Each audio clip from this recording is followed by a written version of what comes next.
नमस्कार, मैं भरत आपका स्वागत करता हूं डीएन न्यूज झारखंड में। चले जानते हैं आज की छोटी बड़ी खबरों को।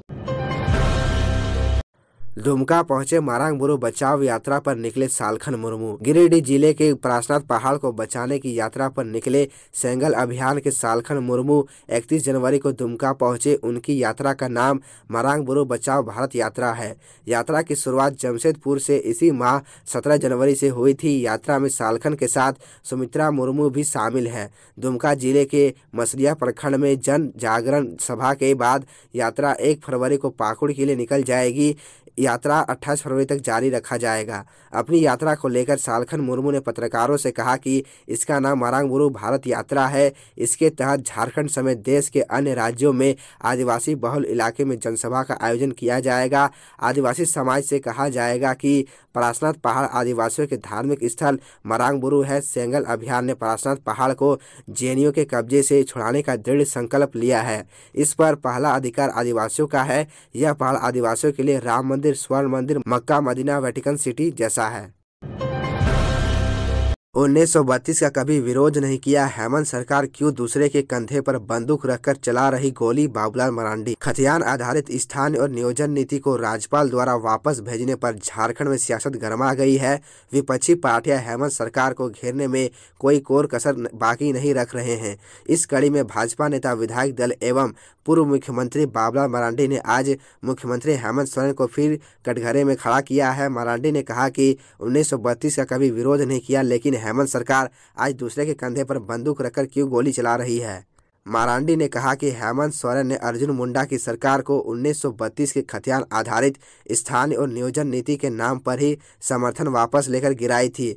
तब वे राज्य के उप मुख्यमंत्री थे। उन्होंने कहा कि हेमंत सोरेन को जवाब देना होगा कि आखिर 18 महीने तक वे पहली बार राज्य के मुख्यमंत्री रहे, फिर भी स्थानीय नीति और नियोजन नीति नहीं बनाई। यूपीए का देश और राज्यों दोनों में शासन था। मनमोहन सिंह प्रधानमंत्री थे, फिर उन्हें 9वीं अनुसूची की बात तब क्यों याद नहीं आई। मरांडी ने कहा कि हेमंत सोरेन सरकार जनता को बेवकूफ बना रही है। भाजपा राजनीति की ऐसी दुकान नहीं चलने देगी।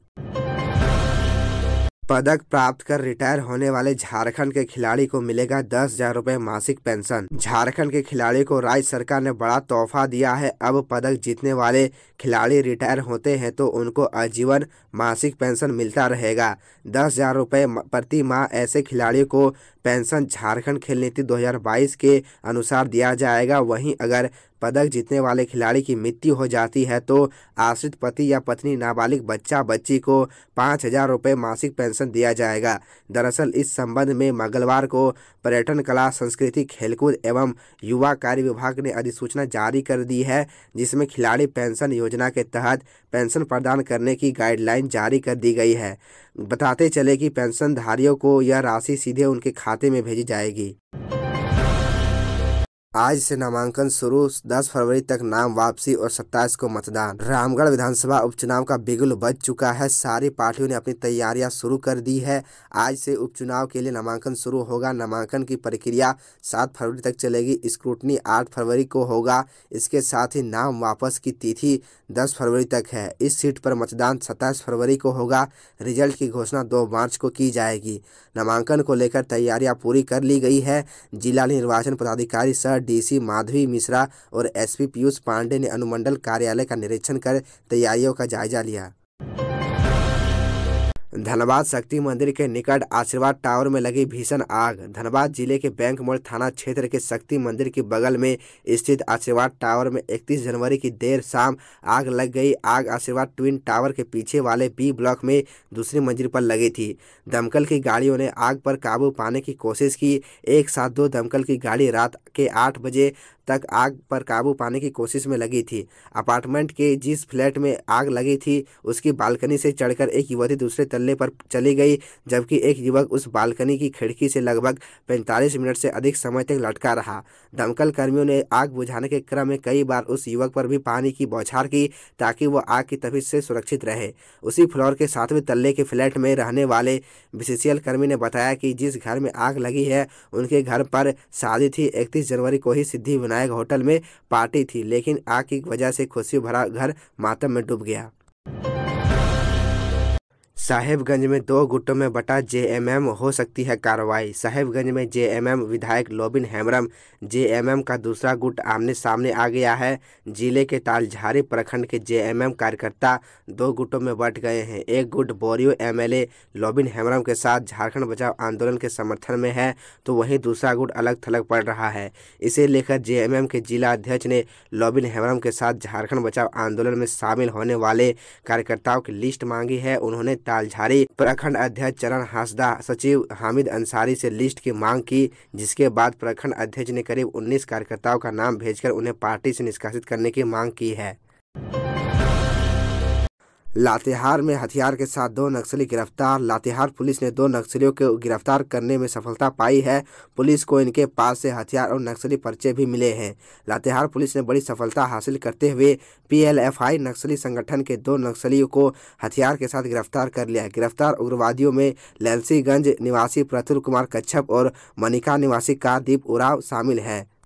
दरअसल लातेहार पुलिस अधीक्षक अंजनी को गुप्त सूचना मिली थी कि कुछ नक्सली जिले के बिंदी रेलवे स्टेशन के निकट किसी घटना को अंजाम देने के लिए जमा हो रहे हैं। इस सूचना पर पुलिस ने एक टीम बनाकर नक्सलियों को गिरफ्तारी के लिए छापेमारी की। छापेमारी के दौरान पुलिस ने बैंदी स्कूल के पास संदिग्ध अवस्था में 2 लोगों को देखा। पुलिस को देखकर दोनों संदिग्ध व्यक्ति भागने लगे, जिसे पुलिस ने घेरकर पकड़ लिया। छानबीन के दौरान उनके पास से एक देसी पिस्तौल, जिंदा गोली समेत नक्सली संगठन पीएलएफआई का पर्चा बरामद हुआ। आसाराम को दुष्कर्म मामले में आजीवन कारावास, गांधीनगर अदालत ने सुनाई सजा। गुजरात की कोर्ट ने शिष्या से रेप के मामले में कथावाचक आसाराम बापू को दोषी ठहराते हुए आजीवन कारावास की सजा सुनाई है। कोर्ट ने पीड़िता को 50,000 का मुआवजा देने का आदेश भी दिया है। ये मामला साल 2013 का है, जिसमें सूरत की 2 बहनों से आसाराम बापू पर रेप का आरोप लगाया था। इस मामले में आसाराम का बेटा नारायण साईं भी आरोपी था। गांधीनगर की सेशन कोर्ट ने आसाराम के खिलाफ सोमवार को सुनवाई पूरी कर ली थी और आसाराम को आईपीसी की धारा 376, 377, 342, 354, 357 और 506 के तहत दोषी पाया। बता दें कि आसाराम बापू फिलहाल जोधपुर जेल में बंद है। इस मामले में आसाराम की पत्नी लक्ष्मी, बेटी भारती और 4 महिला को भी आरोपी बनाया गया था, लेकिन इन सभी को गांधीनगर कोर्ट ने बरी कर दिया था। इससे पहले एक और बलात्कार मामले में ही आसाराम पहले से उम्र कैद की सजा काट रहा है। आदिवासी हो युवा महासभा ने ईसाई धर्म अपनाने वाले आदिवासियों की कराई घर वापसी। झारखंड में आए दिन ईसाई मिशनरियों द्वारा आदिवासियों का धर्मांतरण कराने से संबंधित खबरें आती रहती है। इस बार मामला इसके उलट है। ग्रामीणों की पहल पर मझगांव के कुलबाई गांव में ईसाई धर्म अपनाने वाले 14 आदिवासियों ने सरना धर्म में वापसी की है। आदिवासी हो युवा समाज महासभा ने कुलबाई गांव में धर्म जागरण कार्यक्रम का आयोजन कर आदिवासी रीति रिवाज से धर्मांतरित आदिवासियों की घर वापसी कराई। कम होगी रसोई गैस की कीमत, एलपीजी सब्सिडी को लेकर जान ले खास बात। केंद्र बजट 2023 वित्त मंत्री निर्मला सीतारमण बुधवार को संसद में पेश करेंगी, जिस पर सबकी निगाह टिकी हुई है। इस बीच आपको बता दें कि तेल कंपनियां समीक्षा के बाद एलपीजी यानी रसोई गैस की कीमत पर फैसला करेंगी। हर महीने की 1 तारीख को तेल कंपनियां समीक्षा करती है और एलपीजी की कीमत पर फैसला लेती है। इस बार लोगों की उम्मीद है कि 1100 रुपये में मिलने वाले रसोई गैस की कीमत कम की जा सकती है।